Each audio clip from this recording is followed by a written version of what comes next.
chi bộ luôn phát huy đoàn kết, tập trung lãnh đạo thực hiện thành công các chỉ tiêu, mục tiêu, nghị quyết đại hội chi bộ đã đề ra. Phát triển kinh tế, xóa đói giảm nghèo, xây dựng nông thôn mới đạt nhiều kết quả, đặc biệt là trong cái xây dựng nông thôn mới. Tích cực tuyên truyền vận động nhân dân thực hiện các chương trình, đề án phát triển kinh tế, xóa bỏ tục lạc hậu, xây dựng đời sống văn minh, đời sống nhân dân được ổn định, từng bước áp dụng khoa học kỹ thuật vào sản xuất, chuyển đổi cơ cấu cây trồng vật nuôi, tăng thu nhập cho hộ gia đình, duy trì các hoạt động văn hóa, văn nghệ, thể dục thể thao, thực hiện tốt cuộc vận động toàn dân xây dựng đời sống văn hóa ở khu dân cư.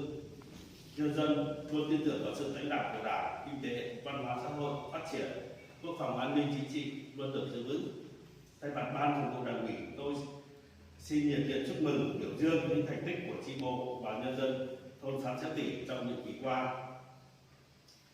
Kính thưa đại hội, bên cạnh những kết quả đạt được trong nhiệm kỳ qua, chi bộ cũng còn một số tồn tại hạn chế trong công tác lãnh đạo chỉ đạo, đó là việc phát triển kinh tế xã hội, chuyển đổi cơ cấu cây trồng vật nuôi có bước phát triển nhưng chưa bền vững, phần lớn còn dựa vào sự đầu tư hỗ trợ của nhà nước. Năng suất các loại cây trồng chính đạt ở mức trung bình, tỷ lệ học sinh học hết trung học cơ sở đi học trung học phổ thông và học nghề còn thấp, thủ tục lạc hậu cũng còn tồn tại, tỷ lệ hộ nghèo vẫn còn cao. Đại hội cần bàn để có những giải pháp nhằm phát huy kết quả đạt được, khắc phục những hạn chế tồn tại trong nhiệm kỳ tới. Ban Thường vụ đề nghị các chi bộ thôn Xá Xéo Tỉ tập trung thực hiện tốt một số nhiệm vụ giải pháp sau đây. Trước hết, đối với lại là cái báo cáo chính trị cũng như là cái dự thảo nghị quyết qua cái nghiên cứu thì đề nghị đại hội sẽ thảo luận xem xét, nhất là đối với cái chủ đề đại hội ở đây chúng ta phải xác định ít nhất là có thành tố về công tác xây dựng đảng. Thế nên theo tôi thì đại hội xem xét để có thể sửa lại số đại hội chủ đề đại hội, nhất là tiếp tục nâng cao năng lực lãnh đạo, đổi mới, sáng tạo, đẩy mạnh phát triển kinh tế, xóa bỏ hủ tục lạc hậu, xây dựng đời sống văn minh. Chứ không bây giờ trong đây chủ đề cái đại hội này là phải có cái thành tố là mang tính đảng, đúng không ạ? Là đảng đây là nâng cao năng lực lãnh đạo, tiếp tục nâng cao năng lực lãnh đạo, đổi mới sáng tạo, đẩy mạnh phát triển kinh tế, xóa bỏ hủ tục lạc hậu, xây dựng đời sống văn minh. Và trong các chỉ tiêu ở đây ấy, cũng đề nghị các vị đại biểu thảo luận đấy để xem xét ra nghị quyết. Thứ nhất đấy, ở đây ấy, là cái học nghề ấy, tại sao chúng ta lại chỉ chọn là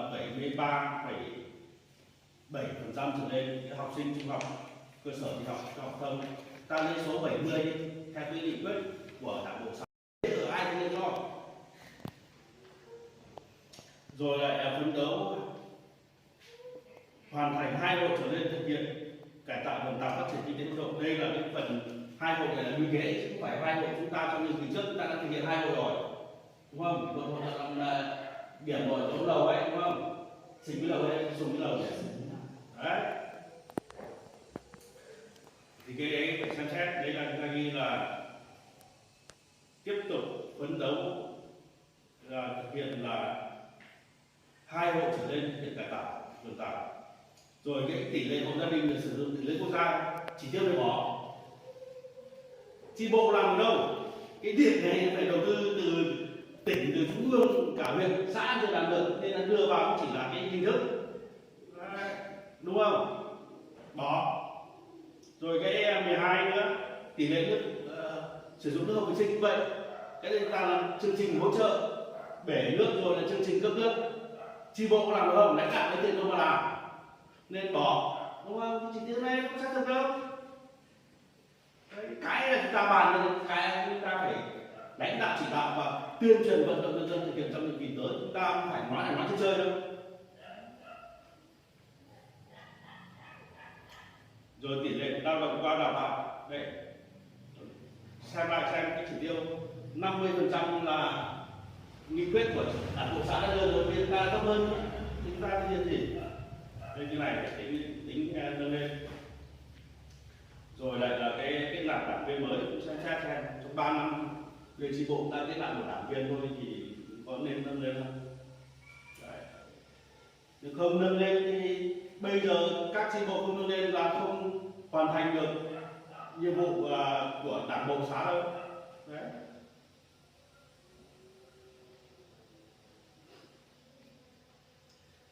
Với lại là cái xác định cái 3 chương trình trọng tâm ấy, ở đây ấy, cái trọng tâm số 1 là chuyển đổi cơ cấu cây trồng, nâng cao hiệu quả sản xuất thì được rồi. Thứ hai là bài trừ các thủ tục lạc hậu trong việc lấy về giá để đổi. Cái thứ ba, xây dựng làm văn hóa du lịch cộng đồng gắn với xây dựng nông thôn mới.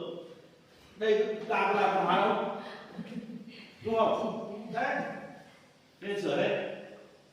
Cái đây chúng ta ở đây ấy, cái thứ ba chỉ ghi là đẩy mạnh phát triển chăn nuôi gia súc theo hướng hàng hóa, hoặc là đẩy mạnh phát triển chăn nuôi gia súc hàng hóa. Ở đây chúng ta phải xác định cái trọng tâm của đây, chúng ta là chăn nuôi lợn đen. Sẵn chỉ là 100 thôn của cả huyện là cung cấp lợn giống, kể cả họ mua bán sang bên đồng ăn, đúng không?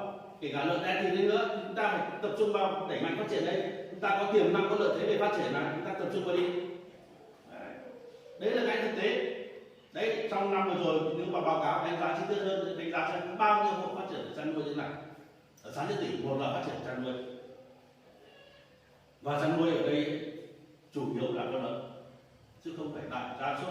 Gia súc thì tất nhiên là con nuôi rồi, nhưng mà trọng tâm ở đây là con lợn.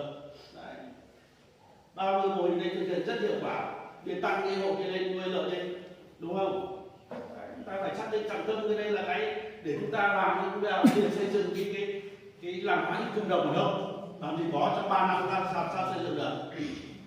Đấy, nói ở đây là nói là đưa ra để chúng ta nói là chúng ta quyết tâm thì chúng ta làm. Đấy. Còn cái xóa bỏ của tức là bọn mình là đúng không? Đấy, thì ở đây cái là mình có thể là còn cái vùng trọng tâm trong cái nhiệm kỳ tới của chi bộ cũng như là của thôn xã Giá Trị, trước hết là vẫn là cái phát triển kinh tế, và trọng tâm là nâng cao cái đẩy mạnh cái chuyển đổi cơ cấu về trồng vật nuôi và thực hiện cải tạo hợp tác theo nghị quyết 5 của ban thường vụ tỉnh ủy và chương trình. Đấy, cái này chúng ta phải tập trung lên bàn xem vấn đề về cải tạo hợp tác, trồng rau đây, đúng không? Cải tạo hợp tác gì nữa? Cái mảnh vườn ở đấy cái nào bia chúng ta trồng rau đây, nuôi từ đây trọng tâm là nuôi con lợn này, lợn sinh sản cũng được, lợn thịt cũng được, lợn đen. Trọng tâm vào phát triển những cái là kinh tế, rồi lại quan tâm đến vấn đề đây là cái bảo vệ rừng. Cái rừng ở đây chúng ta được giải môi trường rừng hàng năm với số tiền lớn như thế, đúng không? Chúng ta không bảo vệ sau này diện tích nó mất đi. Đây là cái niềm lợi chính từ cái đó để chúng ta có thêm cái nguồn lực để chúng ta thực hiện các chương trình khác về xây dựng nông thôn mới như là đường như vậy. Như những kỳ vừa qua, chi bộ cũng như người dân xã Nhất Tỷ này có những hộ góp 50-60 triệu ở làm một con đường để vào nắm hộ làm đường nông thôn mới. Đây là cái tích cực, rất tích cực của nhân dân, đúng không? Thì từ đây chúng ta phải tiếp tục phát huy này, và cũng thông báo cho các đồng chí, cho đại hội cũng như là các đồng chí đảng viên ở đây nắm được. Bắt đầu từ sang tháng thôi sẽ triển khai 3 chương trình mục tiêu quốc gia lớn, nguồn lực sẽ đầu tư cũng rất lớn. Đấy, thì bây giờ chúng ta cũng đánh giá lại xem các mô hình dự án phát triển kinh tế ở đây. Đấy, cái nào có hiệu quả để tới cái tiếp tục thực hiện, cái nào không hiệu quả thôi tới đây các chương trình vào chúng ta lại vẫn cứ làm như thế để không hiệu quả, để mục đích đây làm sao nó phát huy cái hiệu quả nhất, đem lại cái giá trị kinh tế cao nhất để người dân có thu nhập.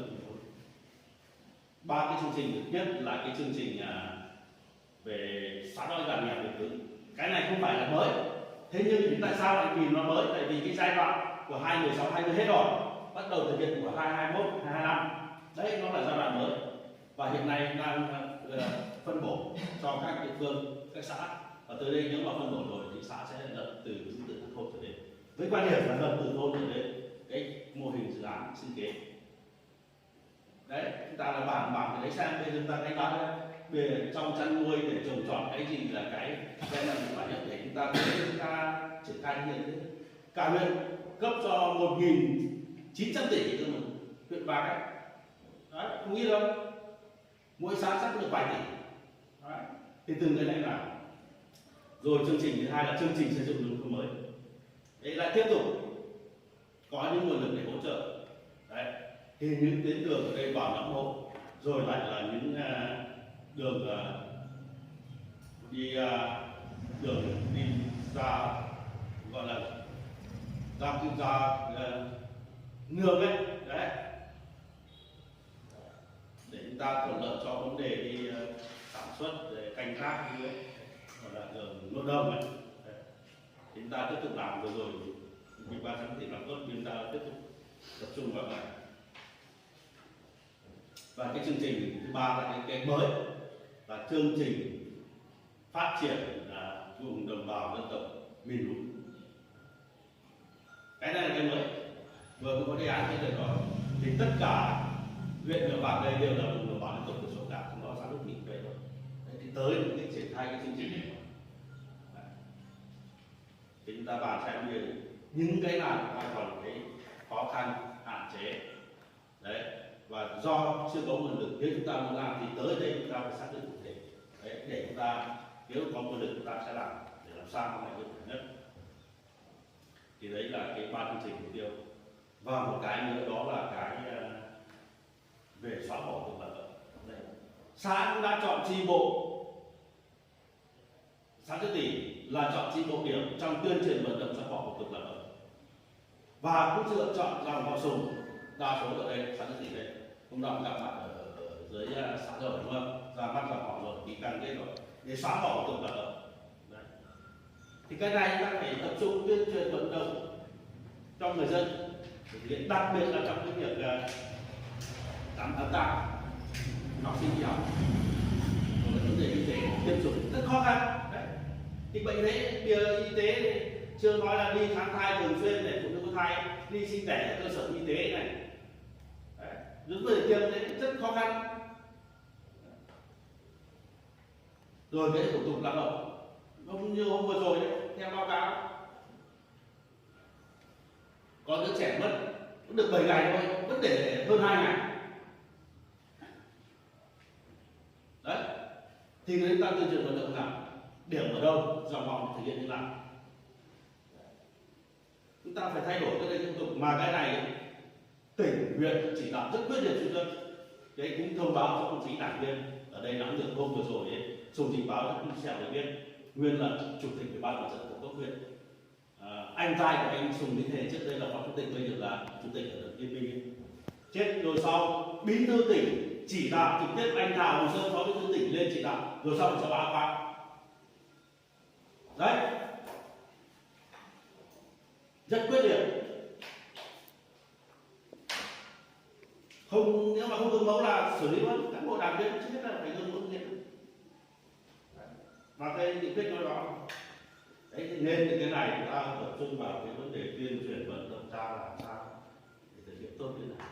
Cái này nói với lại các đồng chí đây, nó không phải đúng không? Để dài này làm gì? Thứ nhất ô nhiễm môi trường, đấy, rồi là giết mổ nhiều gia súc nữa, người mất, gia đình đã thương đã xong rồi lại còn chết thêm cả châu bò đấy nữa. Đấy, thế nên đấy là tôi không nên là muốn để cho cuộc sống kinh tế nó phát triển, nên là ta không nên giết mổ nhiều gia súc, không để phá 48 tiếng để lâu ở trong nhà đây có vấn đề ô nhiễm môi trường. Đấy, chúng ta tập trung vào cái đấy. Và một cái nữa đó là cái gương mẫu của đảng viên. Trước hết mỗi đảng viên đây là gương mẫu đó, sau đó vận động người thân trong gia đình để chấp hành các chủ trương của đảng, của nhà nước. Và cái nữa và cái quan trọng từ cái gương mẫu của mình thì tới đây mình triển khai các chương trình dự án thì người dân sẽ tin sẽ theo. Và cách làm đấy không phải trên ép không đâu, mà bây giờ làm ấy, nên là công chí phải xác định là phải có trách nhiệm với người dân, với lại là ngay chính gia đình mình ấy, tới đây thực hiện các chương trình dự án ấy, là thực hiện từ dưới lên, muốn làm thì làm và phải chịu trách nhiệm, chứ không phải trên ép xuống bảo ui xã bảo làm nên tôi làm. Đấy, bây giờ gia đình nếu mà có nguồn lực đầu tư hỗ trợ làm cái gì ta phải xác định để làm sao có hiệu quả. Thứ nhất là từ chăn nuôi, thứ hai là kinh tế. Đấy. Và cái nữa là xây dựng cơ sở. Ưu tiên là tới đây là làm cái hồ sơ mình nói rồi, làm đường này, rồi kéo điện này như nào. Đấy, ưu tiên làm ta để cho lên. Và cái nữa là cái đảm bảo vấn đề an ninh trật tự và vấn đề về các nhiệm vụ về quân sự quốc phòng, đó là tuyển quân. Tuyển quân hàng năm các thanh niên nghĩa vụ quân sự ta làm tốt, chỉ đạo tốt thanh niên lên đường nhiệm vụ. Và cái nữa ở đây cái quan tâm là cái vận động học sinh đi học các cấp từ mầm non đến năm cấp 3 của mình rất khó khăn. Đấy, các đồng chí đây tôi vào đây 3 năm, 2 đến 3 lần tôi lên đây vận động học sinh đi học cấp 3 về.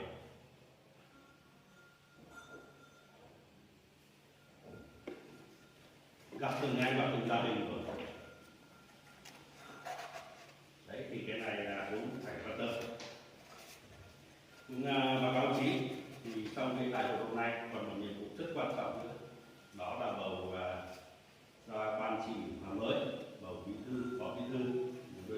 Tôi đề nghị là các vị đại biểu thực hiện đúng quy trình quy định về quy chế bầu cử trong đảng, đảm bảo thực hiện dân chủ, trách nhiệm của từng đại biểu giới thiệu để bầu vào ban chỉ huy những đồng chí tiêu biểu về đạo đức, về năng lực và uy tín để tham gia vào ban chỉ huy. Đặc biệt là vấn đề về cái nhiệt tình. Ngoài cái đấy, cái đồng chí tham gia cái ban chỉ huy phải nhiệt tình.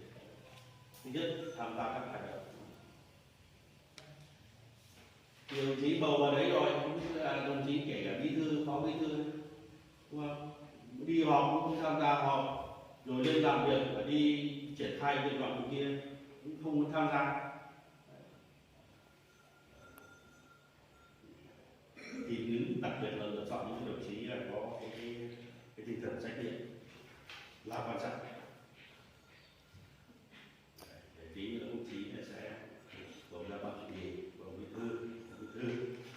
Thì đến dự với lại đại hội của chi bộ xã Nhật Tình, làm cho ban thường vụ xin được có ý kiến phát biểu cũng như là gợi ý để đồng chí tí nữa sẽ thảo luận tại đại hội để xem xét quyết định.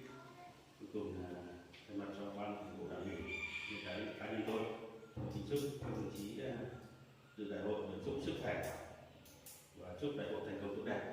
Xin trân trọng cảm ơn đại hội.